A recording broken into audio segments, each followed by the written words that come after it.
नमस्कार, प्रणाम दोस्तों, राधे राधे। और आप लोग कैसे हैं? हम एक माता जी का बहुत प्यारा सा भजन लाए हैं। कैसा लगेगा गीत आप लोग कमेंट करके ज़रूर बताना और हमारे वीडियो को लाइक करिए, चैनल को हमारे सब्सक्राइब करिए, अपना प्यार दुलार आशीर्वाद ज़रूर दीजिए।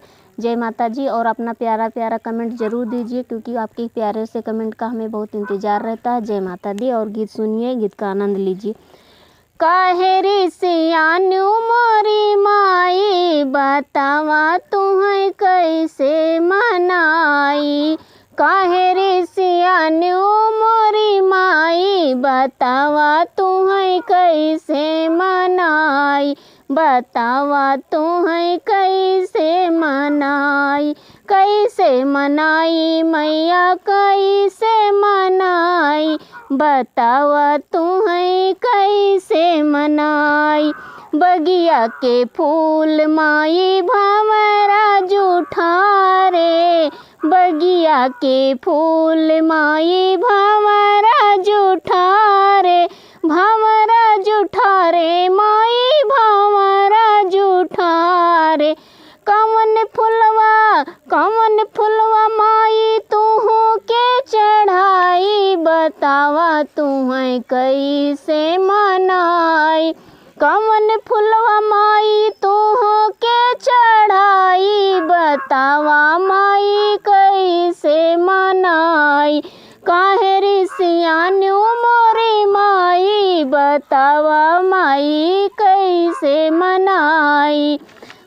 काहे रे सियानु मोरी माई, बतावा तुम्हें कैसे मनाई। गंगा के नीर माई मछली जुठारे। गंगा के नीर माई मछली जुठारे। कवन जलवा माई तुहू के चढ़ाई। बतावा माई कैसे मनाई। कौन जल तुहू के चढ़ाई। बतावा माई कैसे मनाई। काहे रे सियानु मोरी माई, बतावा तुम्हें कैसे मनाई। गैया के दूधवा माई बछड़ा जुठारे। गैया के दूधवा माई बछड़ा जुठारे।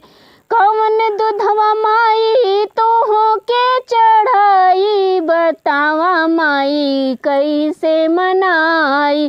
कवन दूधवा माई तुहू के चढ़ाई। बतावा माई कैसे मनाई। काहे करे सियानु मोरी माई, बतावा माई कैसे मनाई। गीत हमारा कैसा लगा?